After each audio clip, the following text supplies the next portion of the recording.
Storytelling is as old as mankind. It is an art form that teaches about the human experience. It is the transfer of knowledge, the sharing of lessons learned from elder to child. Whether factual or fictional, storytelling has always been an intrinsic human characteristic and something from which we learn. However, the way we communicate these stories has drastically changed over time. Storytelling originated with visual stories, such as cave drawings, and then shifted to oral traditions in which stories and wisdom was passed down from generation to generation by word of mouth. Now, stories are a powerful tool, a powerful teaching tool. They build familiarity and trust. They allow the listener to mentally enter the story from where they are, making them more open to learning. And today, with the use of advanced technologies such as XR, the way we use stories for learning has shifted to a more all-encompassing experience. And experience really is the greatest teacher. So Seb and I come from two vastly different but complementary backgrounds. And today we want to talk to you about learning through virtual experiences. We want to pass on the lessons that we've learned along the way. We want to share the things that we have found to be vital in creating memorable experiences that lead to deeper learning.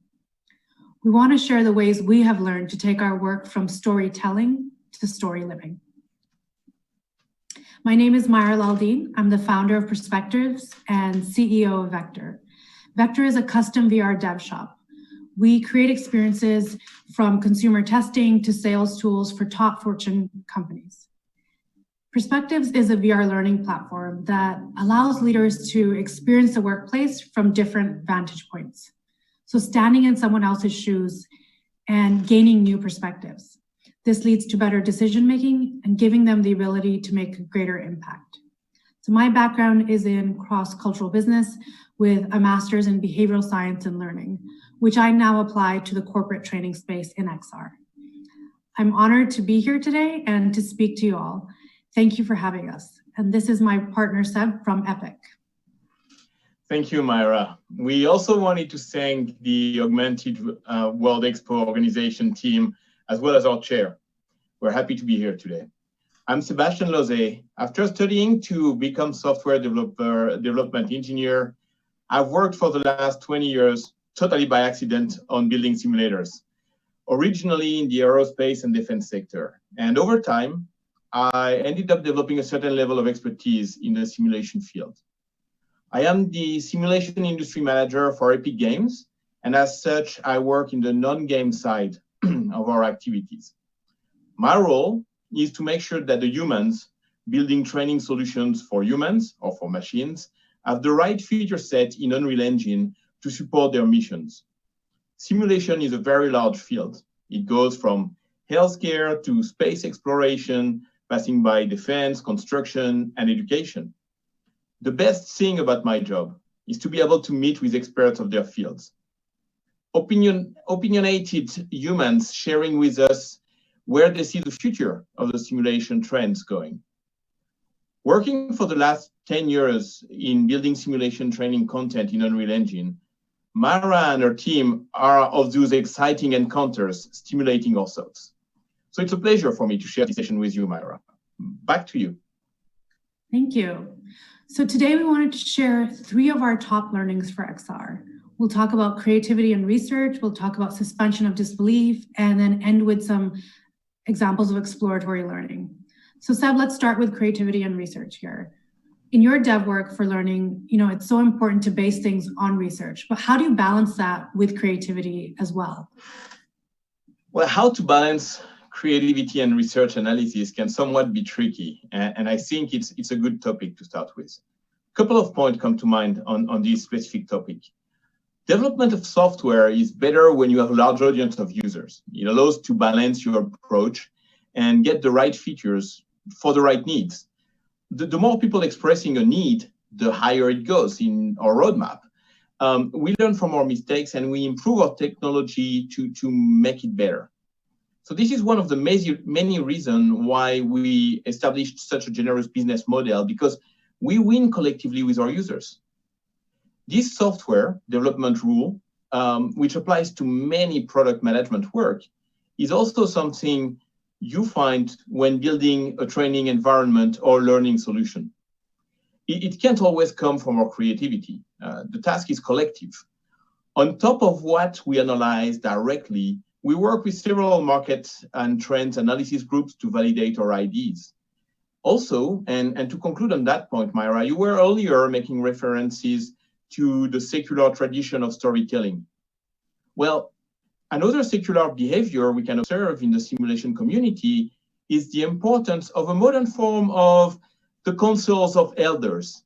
Not that it's necessarily a reference to the age of my estimated peers in these groups, but organizations like Simulation Interoperability Standard Organization, or the USGIF, or the NATO COE, as well as the Society for Simulation in Healthcare, are incredibly rich sources of wisdom and scientific backing. Myra, on your end, with leadership training in the corporate space, you have a lot of partners that bring this research on your side. What's the process for you? Right. So you mentioned some great things on the creative side. So on the research side, we really try to live our ethos of diversity of approach, of diversity of thought. So we try to ensure that we're bringing this interdisciplinary, well-rounded approach. So we have the tech, the research, and then the actual practice in the corporate space. So we have academic partners in research, for example, researchers from Harvard and Vanderbilt, and then we have our corporate partners from the practice side. So the way that we create, for example, our perspectives like bias and inclusion material, it all needs to be based on real world data, right? So we're using secondary research from places like McKinsey and Deloitte, and then our academic partners, as I mentioned. So once we have that, we get to do a bit of the creative piece of it. We get to create the script. Well, who are the characters? And we write it in a way that makes sense for VR. What's possible in VR, what feels right in VR. After we've done that, then we get it vetted, again, looking at research and talking to our corporate advisors from places like, HBR, Microsoft, Apple, Procter & Gamble. And we want to make sure that this is really relevant for training in the corporate space.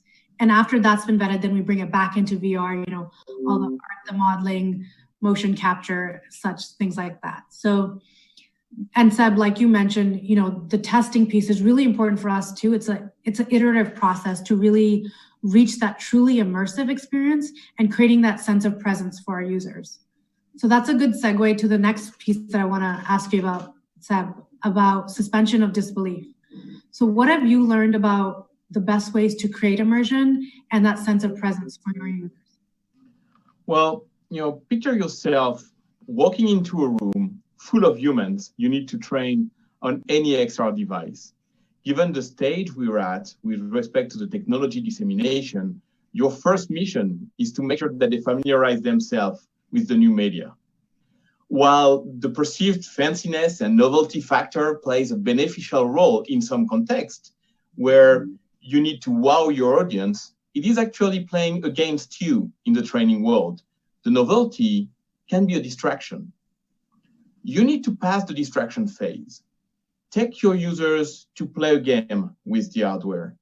Get them to navigate through a tutorial, or even better, make the tutorial a game. The excitement will remain, but the medium will not be a strange device anymore. Then they will start to forget their surrounding, the room they're into, and even your presence. They will start to project in the virtual world. They will start to feel and to become emotionally engaged in the training. Like you pointed out earlier about emotional training, the studies like Rebecca Maguire from the National University of Ireland, as well as many other psychology researchers, illustrated and measured the benefit of emotional engagement in training. Attention to details are essential. Back to our example, your trainees went through the tutorial. They start to buy in what they see and what they hear. Your best allies become the details of your virtual content. Consistency and performance frame rate of the images, ensuring that the lights of your curriculum are not creating any discomfort, that they are true to life. Making sure that everything around the trainees is scaled properly and that their field of view is coherent with what they would see in real life. Also, remember that the visual assets are not everything if they don't behave correctly, right? So motion, behaviors, and logic flows are essential. Ask yourself, what looks weird in your scenes? What could tell you that what you see is not real? These are the few key points we pay attention to in the training and simulation domain. Awesome. Yeah, I love what you're saying about tutorials, Seb, because we found the same thing. You know, when we create our tutorials, our goal is to set someone up to be able to go through the whole experience without us having to give any instruction. And we know from research that this is a super impactful way for learning. So this brings me on to one of my favorite things, our exploratory approach to learning. So one of the key elements that makes a impactful learning experience is to make it a constructivist experience. And VR is the greatest medium to allow us to do this. So our users are entering the story, and not just mentally, but virtually, physically, in first person, and deciding what happens in this experience. So that's the story living piece. And this exploratory approach is powerful when teaching things like leadership skills or bias and diversity and inclusion, because it's not telling someone that they're biased or telling them that they're leading in a way that's creating a toxic company culture, because who responds well to that, right? We know that so much of diversity and inclusion training has actually found to be counterproductive because it feels punitive. People feel singled out. And when we feel this way, there starts to be in our brain this, what we call cognitive dissonance. The brain starts to feel the need to defend itself. And so then deeper self-reflection or learning just won't occur. So this exploratory approach that we talk about with VR that we create it's allowing them to experience the world from a different perspective. No longer as the leader that they are in the real world, no longer as the person in power, but allowing them to construct their learning from a different vantage point, from a different place. So when we're allowing them to, giving them this exploratory way to learn, they come out of the training with their own profound realizations. So for example, what does this all mean? For example, we've had some leaders go through our gender bias training, where they're in the virtual world, now they're seeing from the perspective of a female in the workplace, their firsthand experience. So in that firsthand experience, they're treated with those firsthand biases that they normally aren't used to experiencing. And they have to make choices of how they want to respond and what happens next. And it's so cool to see them come out of this and say things like, oh, I do these things. Like, totally dumbfounded, just kind of they take the headset off and they're like, oh, I do these things. And I heard one male leader say to his male colleague, I'm embarrassed. I've done this to women before. So that's really the greatest kind of learning that I can ask for. It's a difficult topic and self-reflection is needed, and they come to these realizations on their own because they're allowed to explore and to construct meaning on their own. So this is all a really shallow dive into some of the elements that Seb and I incorporate into the simulations that we create. And having these elements into your learning in XR will allow users to enter the story and lead to that deeper and more memorable learning. And that's a fantastic mission, and we're really happy to support you in that field. 15 minutes is a very short period of time. We barely scratched the surface, but a goal here is achieved. We established the foundational questions that we want to ask ourselves when and we need more brains to think about this. So, the questions are how to bring together research, creativity, suspension of disbelief to build tomorrow's exploratory learning. We started this conversation with all of you today, and thank you for joining us. Our goal collectively is to improve the way humans are learning in the digital world. we need to continue this journey and to grow the exchange of expertise. So you can tweet your learnings to us, and we will join the conversation with you. There's a new hashtag, XR Lessons, that you can use to build a conversation with us. So now we are with you in this remaining time of our session for your questions, and we're happy to continue the conversation moving forward. Thank you very much. Thank you.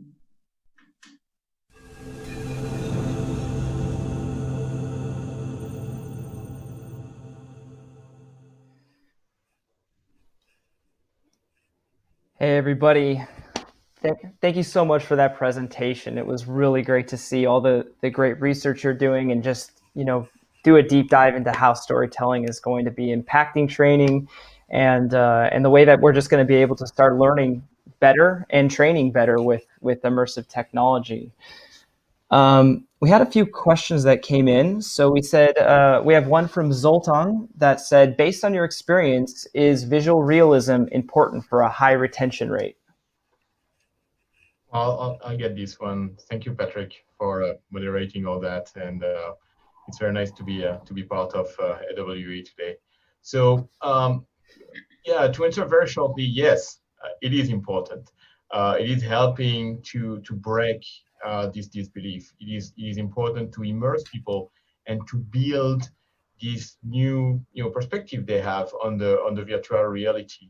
And yeah, so visual realism is super important, as well as sound, as well as the realism and the behaviors of everything in the scene.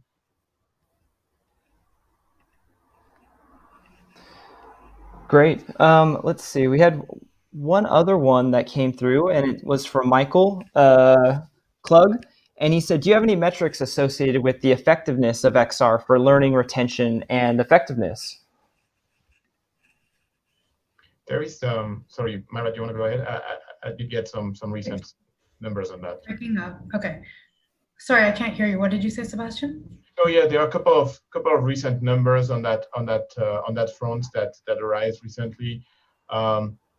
It's more related to VR specifically, but there's been an interesting study done in the healthcare domain where they realized that people trained in VR on top of the traditional learning process that they have a success of a retention success that is 570% of the nominal success rate. So basically 5 times better and five times faster learning process by using VR versus not using VR in that specific field of healthcare training, in the study that is run by an independent group of practitioners. It's a study that's been released by a company called Precision OS. They're using Unreal for their applications. Yeah, there's a lot of studies actually showing that they look at engagement, but also I think it was Tyson looking at safety work, like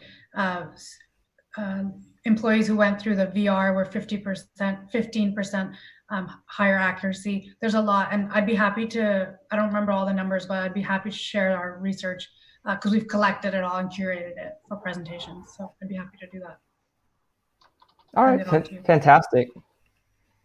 Let me just double check to see if we've got any additional questions. Looks like my mind paused for a second here, but if there are any other questions, feel free to post them in the messaging. And are you both active on LinkedIn and on social? If anybody that's watching wants to reach out. For sure. Yep. Twitter as well. Yep. Yeah, there's we actually created a hashtag for us today called XR Lessons. We invite people to share the lesson learned from their experience on that hashtag to build the conversation and to make sure that today is not just yet another brief, but the beginning of an ongoing conversation that we want to maintain with you folks. So if you're on Twitter, have a look at that, and we'll share that as well on Twitter on the AWE 2020 hashtag as well. Fantastic. And I did see that there's a couple other messages coming through. So just in terms of for time, maybe if you want to go ahead and just kind of dive into some of those questions, if you've got a little bit of time in the message board to the right. And once again, really appreciate your time today and the presentation, and really look forward to seeing more of the work that you guys are doing. Yeah, feel free to share these messages after the fact. We'll take them one by one and make sure that everybody gets the answer they need. Perfect. Thank you all so much. Thank you very much.